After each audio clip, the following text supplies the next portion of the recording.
मला वाटतं एक महत्त्वाचं आहे की आता आपण पाहिलेलं आहे की आपल्या राजकारणात सगळ्या बाजू या स्पष्ट झालेल्या आहेत.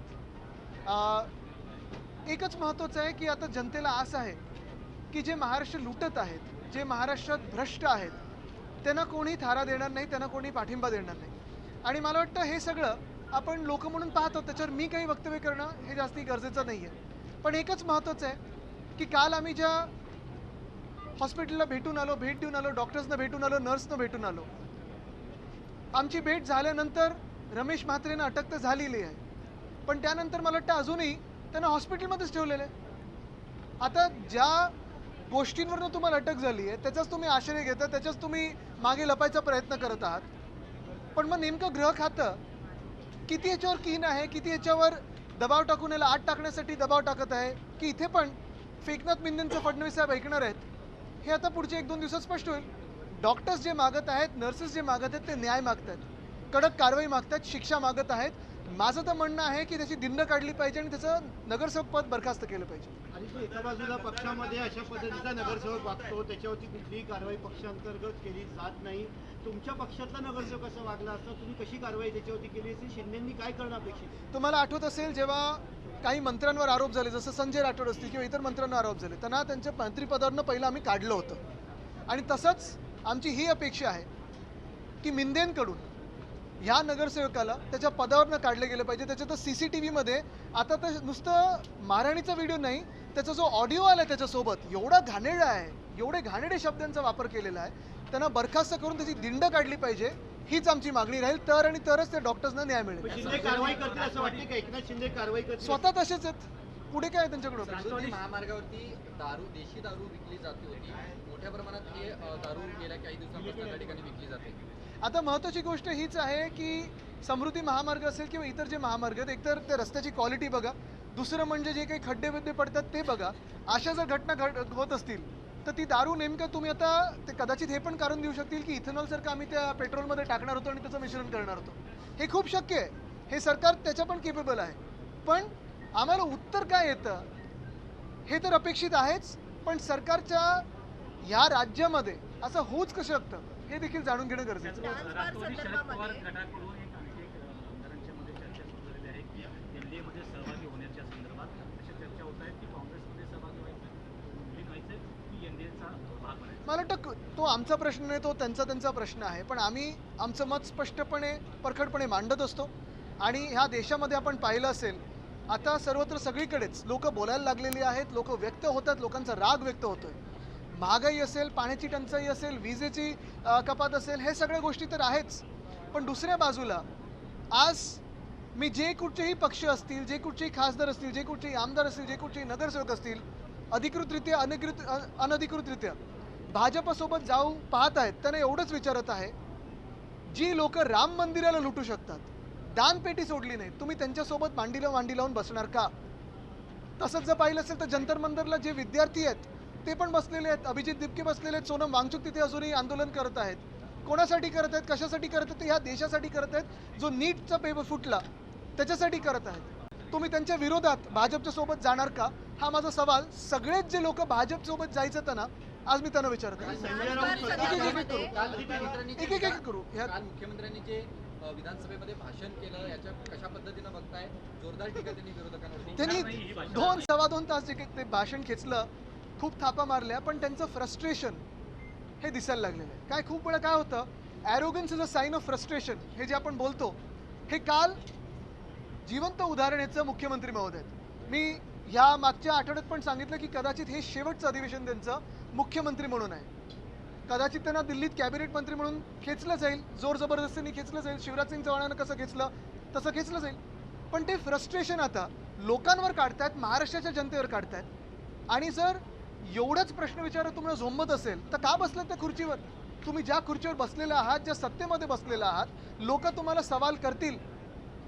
भ्रष्टाचार किया है, पैसा खाया है, तो गाली भी खानी पडेगी हे समजून घ्या. लोक प्रश्न विचारतील, तुम्हाला उत्तर देणं गरजेचं आहे. महाराष्ट्राला धमकवून चालणार नाही. तुम्ही हिंदीत धमकवा, इंग्लिशमध्ये धमकवा, फ्रेंचमध्ये धमकवा, तुमच्या धमक्या आम्ही ऐकून घेणार नाही. महाराष्ट्र या धमकीला बळी पडणार नाही. आम्ही प्रश्न विचारत राहू. तुम्ही जी अनियमितता केली असेल, तुम्ही जे घोटाळे केले असतील, भ्रष्टाचार केला असेल, तुम्ही ज्या थापा मारता त्याला एक्सपोज करत राहू. संजय राऊत शरद पवारांवरती टीका केलेली आहे. त्यांनी जी काल एकनाथ शिंदेच्या जालन्यात जाऊन भेट घेतली त्याच्यावरती संजय राऊतांनी टीका केली. महायुतीत मिठाचा खेळ, महाविकास आघाडीत मिठाचा खडा आहे का? मी आता त्याच्यावर बोलणार नाही, कारण मी सांगितलेलं आहे आम्ही आमचं मत मांडलेलं आहे आणि आम्ही या देशाच्या जनतेसोबत आहोत. भाजपसोबत जाणार नाही. किती दबाव टाकला, किती काही खेचण्याचा प्रयत्न केला, आमिषा दाखवली, तरी देशविरोधी कारवाई आणि हिंदू विरोधी कारवाई आम्ही करणार नाही. भाजप हे हिंदू विरोधी आहेत, भाजप हे देशद्रोही आहेत. डान्स बार संदर्भामध्ये तुम्ही कायद्यामध्ये सुधारणा आणण्यात आलेल्या आहे आणि तसं विधेयक जे आहे ते सादर केलेलं आहे, पण अजूनही डान्स बार नवी मुंबई असेल, उपनगरात असेल, हे सुरू आहे. कोणाच्या सावलीत सुरू आहे? काल खडाजंगी देखील त्या दिवशी झाला. अनिल परब देखील बोलले होते की मंत्री मला वाटतं एवढंच महत्वाचं आहे. पर्यावरण मंत्री म्हणून आणि एक संवेदनशील नेता म्हणून एक प्रश्न होता. इथेनॉल मिश्रित पेट्रोलवर एकत्रितच भारतामध्ये फार मोठ्या प्रमाणात सोशल माध्यमांवरती प्रतिक्रिया येत आहेत का हे रोज पाहायला मिळतोय. तुम्ही कसं बघताय इथेनॉल? मी इथेनॉलबद्दल सातत्याने म्हणतच आहे की इथेनॉल, पहिली गोष्ट म्हणजे पर्यावरण वगैरे हे सगळं एका बाजूला, पण आपल्याला आठवत असेल तो व्हिडिओ गडकरी साहेबच सांगत होते की इथेनॉल जेव्हा मिश्रण सुरू होईल तेव्हा 15 रुपये लिटर वगैरे पेट्रोल मिळेल. हा त्यांचाच व्हिडिओ आहे आणि मग प्रश्न विचारल्यानंतर देशद्रोही. त्यांना हाच व्हिडिओ दाखवल्यानंतर ते बोलतात हे मी बोललोच नाही आहे.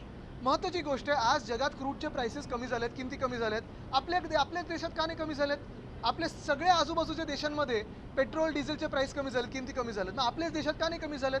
उत्तर प्रदेशचं इलेक्शन आलं तेव्हा कमी करणार, गोव्याचं इलेक्शन येईल तेव्हा तुम्ही कमी करणार, देशाची निवडणूक येईल तेव्हा तुम्ही कमी करणार. आणि इथेनॉलबद्दल पण जे इंडस्ट्री बोलत आहे, जे जगात सगळे बोलत आहेत की इथेनॉल ब्लेंडिंग हे अजूनही अनसायंटिफिक आहे, अजूनही गाड्यांना ह्याच्यातून किती डॅमेज होते आपण पाहतोय, तरी देखील घुसवायचा स्वतःचा धंदा वाढवण्यासाठी रस्ते तुम्ही तर ठीक करून दाखवा. मुंबई गोवा महामार्ग एक तर नीट करून दाखवा. 10-12 वर्ष झाली हा रस्ता चालू आहे. त्या खड्ड्यांमध्ये थोडं इथेनॉल टाकून तिथे तरी ते खड्डे बुजवा. आधी शेवटचं ते मराठीचं बोलतात. हिंदीत विचारतो. अच्छा.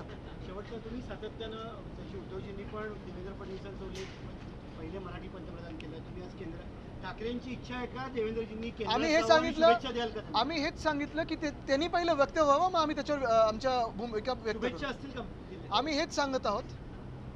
शुभेच्छा म्हणजे पहिली गोष्ट म्हणजे त्यांची बॉडी लँग्वेज बघून, त्यांचं फ्रस्ट्रेशन बघून, त्यांचं ॲरोगन्स बघून एक नक्की दिसायला लागलेलं आहे की भाजप काय आता त्यांना पुढचा काळ महाराष्ट्रात ठेवत नाही, त्यांना हा केंद्रीय मंत्री म्हणून घेणार, हे आता दिसायला लागलेलं आहे. आता ह्याच्यात ऑपरेशन देवेंद्र फडणवीसमध्ये भाजपचेच पुढचे मुख्यमंत्री आत्ताच्या काळात होतील की मिंदे गटातून होतील आणि संघ आणि भाजप हे ऐकून घेईल, हे बघणं आता आम्ही खूप इंटरेस्टेड आहोत. पण हे होत असताना जर त्यांना प्रधानमंत्री बनायचं असेल असं त्यांनी इथे येऊन बोलून दाखवावं. तर शुभेच्छा. सर, जिस तरीके से हम देख रहे हैं कि देवेंद्र थांबा, फडणवीस एक ने कल भाषण एक किया था। शेवटचा Related वाढदिवस. त्यांचा काल वाढदिवस होता. आज है नाही, काल होता. काल तेच बोललो, काल सभा आणि परिषदेमध्ये अजूनही विरोधी पक्षनेता नाहीये. त्यांना आम्ही बोललो ना, आज एक दिवस तरी करून दाखवा. भास्कर जाधवजी असतील किंवा वरती जे आम्ही नाव दिलं. सर, जिस तरीके से देवेंद्र फडणवीस जी ने कल भाषण किया था, क्या लगता है आपको आने वाले समय में वो दिल्ली में दिखेंगे, महाराष्ट्र की गति संभालेंगे? कल का जो भाषण था फडणवीस साहब का, एक तो बहुत सारी फिक्शनल बातें उन्होंने कही, मुंबई के बारे में हो, विकास के बारे में हो, कौन से राज्य में ये उन्होंने करके दिखाए, हमें एक बार दिखाए, पिक्चर देखने के लिए बुलाए, लेकिन उनकी जो बॉडी लैंग्वेज थी और उनका जो एरोगेंस था, ये फ्रस्ट्रेशन का बहुत बड़ा चिन्ह है. और ये मैं आज दावे के साथ कह सकता हूँ कि ये फडणवीस साहब का मुख्यमंत्री होने के नाते आखिरी सत्र है, इसके बाद वो केंद्र में मंत्री करके बुलाया जाएगा उनको. लेकिन जो उन्होंने कल महाराष्ट्र की जनता को धमकाया कि अगर आप सवाल पूछोगे, सोशल मीडिया पे व्यक्त होगे तो हम ऐसे करेंगे, वैसे करेंगे, छोड़ेंगे नहीं, मैं इतना ही कहूँगा उन्हें कि साहब, भ्रष्टाचार किया है, पैसा खाया है तो गाली भी खानी पड़ेगी. जो बातें हम पूछ रहे हैं, जो बातें सिर्फ हम नहीं महाराष्ट्र की जनता पूछ रही है, जवाब आपको देना पड़ेगा. जिस कुर्सी पे आप हो, आप राजा नहीं हो, जनता के सेवक हो, और ये मान के चलिए कि जनता हर समय आपको सवाल करेगी, ये घमंड नहीं कोई देखेगा. यूनिफॉर्म सिविल कोड को लेकर भी जिस तरह से कमेटी बनाई गई है, आपको लग रहा है कि one same question. Uniform civil code भी अब महाराष्ट्र में जल्दी लागू होगा, आज कमेटी भी उसकी फॉर्म हो गई है, किस तरह से देख रहे हैं? बात यही है, हमने पहले भी कहा था, पहले सड़क की जो लेवल है, क्वालिटी, उसमें यूनिफॉर्मिटी लाए, जो सेवाएं देते हैं उसमें यूनिफॉर्मिटी लाए, जो सांसद है या विधायक है उनको जो फंड्स देते हैं उनमें यूनिफॉर्मिटी लाए, जो ईडी, आईटी, सीबीआई विरोधी पक्ष के घर पे जाती है, उनमें सत्ताधारी पक्ष पे जो आरोप होते हैं उन पे भी जाए, उस पे भी यूनिफॉर्मिटी लाए। बात सरल है कि जो प्रस्ताव होगा उस पर आगे विचार किया जाएगा। प्रस्ताव क्या है देखेंगे। आप समर्थन करेंगे यूसीसी का? जो प्रस्ताव आएगा पहले बिल्कुल, लेकिन जो बाला साहब जी का हिंदुत्व था वो भाजपा का हिंदुत्व नहीं है। जो हमने राम मंदिर की मांग की थी, राम भक्तों के लिए की थी, इनके ट्रस्टी उसमें से पैसे खाए इसलिए नहीं है। और जो हर बात हमने की थी उसके खिलाफ भाजपा जा रही है, इसलिए जो प्रस्ताव आएगा उस पर विचार विमर्श किया जाएगा। दूसरा है कि कल शरद पवार जी आए विधानसभा में, उन्होंने बैठक की जो सीमा प्रश्न को लेकर थी। एकनाथ शिंदे केबिन में चले गए, अपने विधायकों के साथ बातचीत कर ली। मुझे लगता है राउत साहब ने उस पर बयान दिया है। आप इसे किस तरीके से देखते हैं? मुझे लगता है राउत साहब ने उस पर बयान दिया है। राउत साहब ने बयान दिया है, लेकिन मैं यही आज कहना चाहूंगा कि जो भी भाजपा से हाथ मिलाएगा वो राम मंदिर जिन्होंने लूटा है उसको आशीर्वाद दे रहे हैं। कल अगर हम देखें तो केडीएमसी के पूरे प्रकार में आप भी वहाँ पे गए थे, उनकी अरेस्ट हुई है, लेकिन अभी तक जो म्हात्रे है वो अस्पताल में ही है। मुझे लगता है रमेश म्हात्रे को सिर्फ अरेस्ट नहीं तो उसकी परेड निकाली जाए और जो उनका नगर सेवक पद है वो बर्खास्त किया जाए। जैसे उन्होंने डॉक्टर्स पे, फिर महिला डॉक्टर हो, पुरुष डॉक्टर हो, नर्सेज हो, उन पे हाथ चलाया है, बहुत ही निंदनीय बात है। और आज दुर्भाग्यपूर्ण बात यही कि अरेस्ट के बाद आश्रय वो कहाँ ले रहे, कहाँ छुप रहे हैं, तो एक हॉस्पिटल में जाके छुप रहे हैं। यानी जो हंगामा किया वो एक हॉस्पिटल में, जाके छुप रहे दूसरे हॉस्पिटल में। हिम्मत होगी तो आओ, लोगों के सामने आओ, डॉक्टर्स के सामने आओ, माफ़ी तो मांगना दूर, पहली बात तो आने की भी एक थोड़ी शर्म दिखाओ। पेट्रोल में इथेनॉल मिलाने की बात हो रही है, उसको आप ये तो किसी का धंधा बढ़ाने की बात हो रही है। इथेनॉल ब्लेंडिंग जो है, आपको सभी को पता है कि पूरी इंडस्ट्री है, फिर सारे लोग हैं, जो जनता गाड़ियां इस्तेमाल कर रही है या सारी पेट्रोल के इंजन इस्तेमाल कर रही है, वो देख रहे हैं आपको कितना डैमेज हो रहा है। और ये डैमेज जनता का, डैमेज भारतीय नागरिकों का, और धंधा चले एक मंत्री और उनके बेटे का, ये कैसे चलेगी। जो मंत्री है उनका काम है सड़क बनाना, वो सड़क बन रही नहीं है और बिजनेस बढ़ाने में चले। एक बार हम बार हम देख रहे हैं कि खासकर शरद पवार को आप एक बात कह रहे होते हैं, उनकी राह कहीं और नजर आती है। हम इस देश की जनता के साथ है। हम जिन्होंने राम मंदिर को लूटा है उनके खिलाफ है। हम जिन्होंने नीट का पेपर फोड़ा है उनके खिलाफ है। हम इस देश में जो महंगाई बढ़ा रहे हैं उनके खिलाफ है, यानी भाजपा के खिलाफ है। इंग्लिश कुठे गेले? त्यांना इथेच